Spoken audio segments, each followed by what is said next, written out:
একেবারে গীতা পাঠ করুন, নামহট্ট করুন, হনুমান চল্লিশা করুন, হিন্দু জাগান, জনতার জাগরণ, মমতার বিসর্জন হবে। আমি আপনাকে বলে গেলাম বিসর্জন হবে, শুধু শক্ত থাকবেন, মাথা নিচু করবেন না। 2026-এর ভোটের স্লোগান মনে হয় রেডি হয়েই গেল, জনতার জাগরণ, মমতার বিসর্জন। আরো পরিষ্কার করে বলতে গেলে হিন্দুদের জাগরণ, মমতার বিসর্জন। আর এই স্লোগান বাংলায় বিজেপি নেতা কর্মীদের মনের মধ্যে ঢুকিয়ে দিতে পরিশ্রম করে চলেছেন রাজ্যের বিরোধী দলনেতা শুভেন্দু অধিকারী। গতকাল তমলুক, আজকে রামপুরহাট, আগামীকাল হলদিয়া, এবং যিনি বলেন যে আন্দোলন লগ্নে আমার জন্ম, তিনি আর কোনো নেতাকে আন্দোলন করতে দিতে রাজি নন। এই রাজ্যের পুলিশ প্রশাসন একেবারে তৃণমূলের দলদাস এবং চটি চাটার মতন কাজ করছে। তাই রাজ্যের যে কোনো নেতাকে যে কোনো জায়গায় আন্দোলন করতে কোথায় ছুটতে হচ্ছে? পুলিশ প্রশাসনের কাছে নয়, সোজা চলে যেতে হচ্ছে কলকাতা হাইকোর্টে। যেমন হলদিয়াতে মিছিল করার জন্য সেই হাইকোর্টের অনুমতি নিতে হলো শুভেন্দু অধিকারী। আর আজকে রামপুরহাটে কি হলো, সাঁইথিয়ায় কি হলো, সবটা দেখাবো আপনাদের। এই প্রতিবেদন শেষ অবধি দেখুন। আমি মানব, দ্য নিউজ বাংলায় আপনাদের স্বাগত জানাচ্ছি। বিজেপির কর্মী সমর্থকরা বলেন তাদের নাকি 14 মাসে বছর, সঠিক সময়ে ঘুম ভাঙে না। কিন্তু এবার ঠিক আর 10টা থেকে 11টা মাস 2026-এর ভোট, এবং যতদূর মনে করা হচ্ছে 26 ফেব্রুয়ারি মাসে ভোটের নোটিফিকেশন জারি হয়ে যাবে। মার্চ মাস শেষ হতে চললো, আর 10 মাসও নেই। তবে এবারে কিন্তু বিজেপির কর্মী সমর্থকরা একটু আগে থেকেই জেগে উঠেছেন। আপনারা আজকে দেখেছেন কিভাবে খড়গপুরের পুরসভাতে একেবারে চালিয়ে খেলছেন রাজ্যের আরেক নেতা দিলীপ ঘোষ। আর আজকে আমরা দেখলাম রামপুরহাটে শুভেন্দু অধিকারী মিটিং করলেন, জনসভা করলেন। প্রথমে গেলেন সাঁইথিয়াতে, পবিত্র দোল পূর্ণিমার দিন জেহাদিদের হাতে আক্রান্ত আহত হিন্দু মাতৃশক্তি এবং ভাইদের সাথে আজকে সাঁইথিয়ায় সাক্ষাৎকার করলাম, জানাচ্ছেন শুভেন্দু অধিকারী। প্রত্যেকের সঙ্গে কথা বলে তাদের শারীরিক পরিস্থিতির খোঁজ নিয়েছি। প্রশাসন এখনো এখানে ইন্টারনেট পরিষেবা বন্ধ রেখেছে। যারা কাশ্মীরে ইন্টারনেট বন্ধ বলে চেঁচামেচি করত, মণিপুরে ইন্টারনেট বন্ধ বলে চেঁচামেচি করত, তাদের মুখ আজকে বন্ধ হয়ে গেছে। সাঁইথিয়াতে ইন্টারনেট বন্ধ হয়ে পড়ে, যাতে ওই এলাকার কোনো খবর বাইরে বেরোতে না পারে। শুভেন্দু অধিকারী লিখছেন, বেশ কয়েকটি এলাকায় 163 ধারা বলবৎ রেখেছে।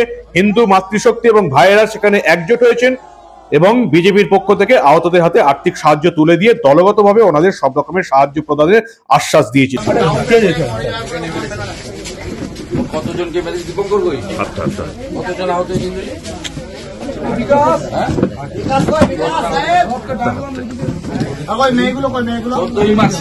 জেনেছি, বারবার বলেছি, বিধানসভায় তুলেছি। আমরা তো মুখ্যমন্ত্রী দাবি করেছিলাম যে 163 ধারা জারি করেছেন কেন, ইন্টারনেট বন্ধ কেন? আজকেও তো 5টা ওয়ার্ড বন্ধ রেখেছে। আমরা সাঁইথিয়াতে এসেছি, আমাদের আটকানো যাবে না।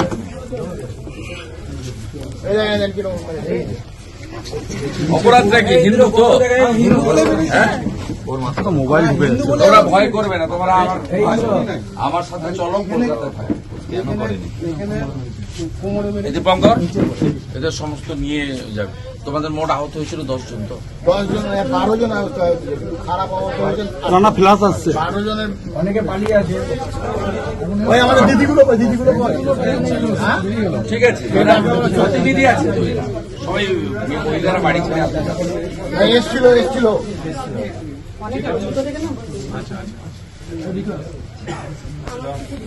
তুমি 8 জনকে বিজেপির পক্ষ থেকে আমরা সাহায্য করেছি, প্রত্যেককে পৌঁছে দেওয়ার দায়িত্ব ইন্দ্রজিৎ তোমাকে দিলাম। খুবই সামান্য সাহায্য, আর তোমাদের লিগাল সাপোর্ট, মামলা টামলার কপি তোলা। এখানে জিএস জগন্নাথবাবু আছেন, এমএলএ অনুপ শাহ আছেন, ধ্রুব শাহ আছেন। মামলার কপি তুলে সিউড়ি কোর্টে, আমাদের সিউড়ি কোর্টে হচ্ছে, সিউড়ি কোর্টে আপনারা দেখে নেন। যদি এখানে অসুবিধা হয় আমরা হাইকোর্টে আপনাদের মাথায় দিদি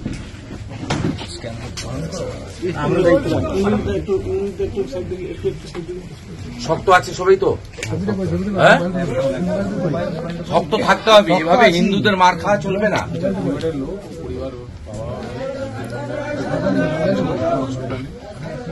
তোমার গ্রামের ফুল সাপোর্ট তোমাকে দিচ্ছে, ওয়ার্ডের ছেলেরা এত ভয় পাবে?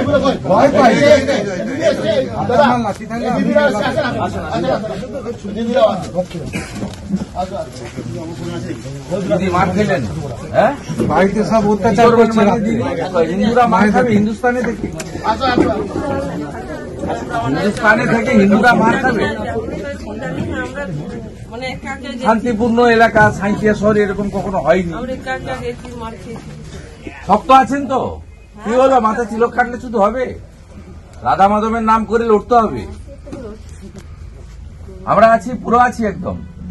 এখানে 163 ধারা জারি করেছে, ইন্টারনেট বন্ধ করেছে, আমরা বিধানসভায় তুলেছি, পার্টি তুলেছে, পার্টির পক্ষ থেকেও বলা হয়েছে আমাদের যারা সনাতন সংগঠন, রাষ্ট্রবাদী সংগঠন, তারাও আপনাদের পাশে আছে।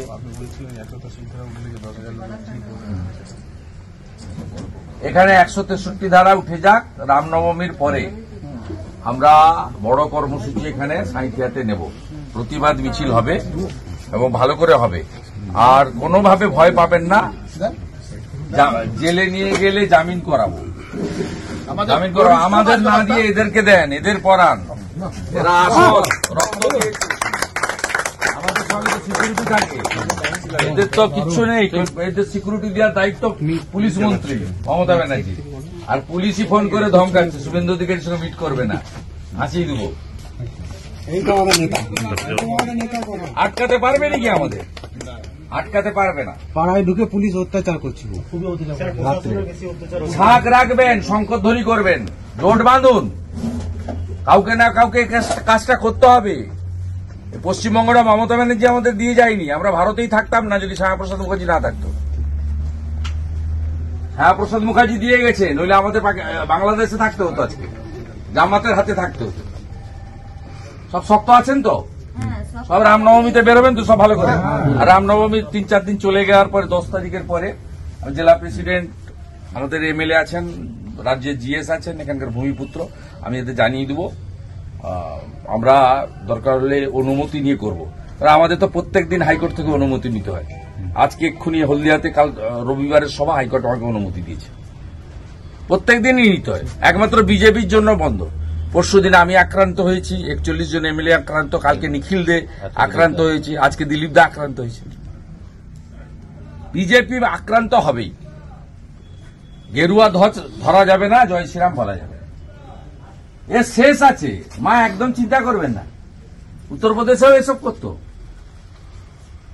উত্তরপ্রদেশেও করতো, টিক রাখলে মুলায়ম সিং যাদব জেলে নিয়ে চলে যেত, শিখা রাখলে নিয়ে চলে যেত, কর সেবকদের নাম করে কতকে গুলি করে মেরেছে রাম মন্দির তৈরি করার সংঘর্ষে। অর্থাৎ ভয় টয় পাওয়ার কোনো দরকার নেই, দিন বদলাচ্ছে। সরস্বতী পূজায় আমরা তাকত দেখিয়েছি, যেমন কথা বলবে তার উত্তর তেমন। রামনবমীতে আরো বড় তাকত দেখাবে হিন্দুরা বাংলার। প্রস্তুত নেন, 10ই এপ্রিলের পরে 10,000 লোক নিয়ে সাঁইথিয়া শহরে প্রতিবাদ মিছিল হবে এবং প্রয়োজন হলে থানা ঘেরাও হবে।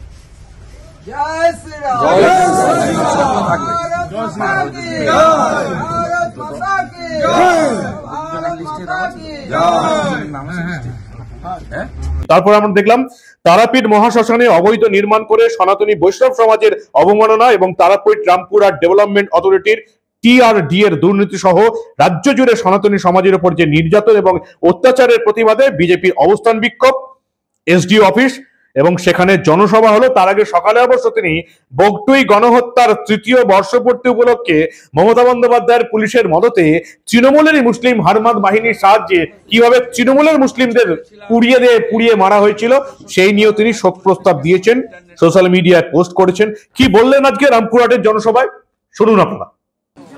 আজকে হিন্দুরা তাকত দেখাচ্ছে, বাঙালি হিন্দুরা, জনজাতিরা তারা বুঝেছেন বাংলাদেশের পরে এই লড়াই টিকে থাকার লড়াই নয়, অস্তিত্ব রক্ষার লড়াই।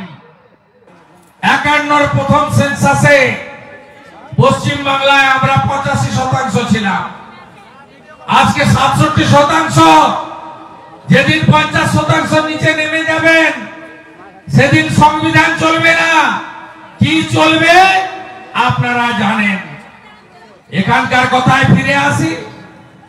এখানে আসার আগে সাঁইথিয়াতে গেছিলাম। সাঁইথিয়াতে যাতে আমি আসতে না পারি বর্ধমানে আমাকে আটকানোর জন্য পরিকল্পনা করেছিলেন। তো ওরা জানতো না যে আমি পানাগড় দিয়ে এখানে আসছি। মূর্খের অশেষ দশা। আমরা সাঁইথিয়া পৌঁছেছি, 163 করে রেখেছেন, মানে আগের 144। ইন্টারনেট বন্ধ। 5টা ওয়ার্ডে 12 জন হিন্দুর মাথা ফাঁক করে নিয়েছেন, জেলে নিয়ে গেছেন। শুধু জিহাদিরা নয়, তার সঙ্গে মমতার রেজিস্টার গুন্ডা, মমতার পুলিশও ওখানে করছে। আপনি আটকাতে পারলেন আমাদের? আমরা আহতদের সঙ্গে মিট করেছি। রামনবমীটা ভালো করে সাইন্টিফিক করতে বলে এসেছি। সব রকম সাহায্য করব। মিথ্যা মামলা করেছেন, জামিন করাবো, যা দরকার করব, যা সহযোগিতা দেওয়া করব। যদি ভেবে থাকেন যে আমাদের হাতে গুন্ডা আছে, টাকা আছে, অস্ত্র আছে, বালির খাদান আছে, কয়লার খাদান আছে, পাথরের খাদান আছে, মাফিয়া আছে। অনুব্রত মণ্ডল জেল থেকে বেরিয়ে এসেছেন, তাই যা খুশি করব ও জিনিস কিন্তু হবে না। আর বলে এসেছি 163 উঠলে ঝান্ডার সঙ্গে ডান্ডা বেঁধে কাঁচা বাসের লাঠিতে বিজেপির পতাকা লাগিয়ে 10,000 লোক সাঁইথিয়াতে একসঙ্গে হাঁটবো। পারলে হাঁটতে দেখাবেন। এরপরে কিন্নারও যাবো আমরা লাভপুরে, নানুরে, সেখানেও হামলা হয়েছে। বৃহস্পতিবার পূর্ব মেদিনীপুরের জেলা সদর তমলুকে মিছিল করেছেন শুভেন্দু অধিকারী। তার দুদিনের মধ্যে আবার হলদিয়াতে শুভেন্দুর নিজের জেলায় মিছিল। আবার কলকাতা হাইকোর্টের শরণাপন্ন হতে হলো হলদিয়াতে মিছিল করবেন বলে। রাজ্যের বিরোধী দলনেতাকে অনুমতি দিলেন কলকাতা হাইকোর্টের বিচারপতি তীর্থঙ্কর ঘোষ।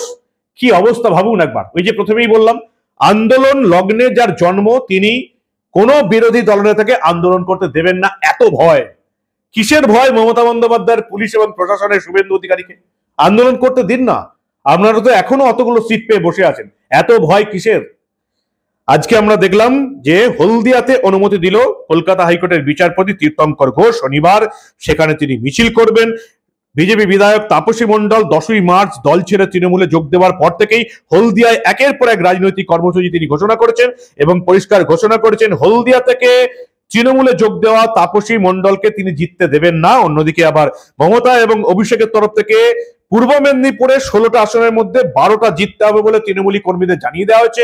16টা আসনই বিজেপির থাকবে ঘোষণা করে দিয়েছেন শুভেন্দু অধিকারী। ভবানীপুরের পর বীরভূম এবং তারপর পূর্ব মেদিনীপুরেও রামনবমীর ডাক দিয়েছেন শুভেন্দু অধিকারী। কি বলবেন? জোরদার আন্দোলন শুরু হয়ে গেছে। ভোটের 10 মাস আছে। বিজেপি নেতা কর্মীরা একেবারে উঠে পড়ে লেগেছেন। একদিকে আজকে দেখলাম আমরা দিলীপ ঘোষ চালিয়ে খেলছেন, ওদিকে সুকান্ত মজুমদার চালিয়ে খেলছেন, এদিকে শুভেন্দু অধিকারী পুরো জেলা সফর করে বাংলায় তৃণমূলের বুকে একেবারে কাঁপুনি ধরিয়ে দিয়েছেন। তাই মমতা বন্দ্যোপাধ্যায়ের পুলিশ প্রশাসন কোনো মিটিং মিছিলেই তাকে পারমিশন দিচ্ছে না। সবটাই কলকাতা হাইকোর্ট থেকে আদায় করতে হচ্ছে। কি বলবেন আপনারা? হিন্দুদের জাগরণ হবে, জনতার জাগরণ হবে। 2026-এর বিজেপির ভোটের এজেন্ডা কিন্তু তৈরি হয়ে গেছে।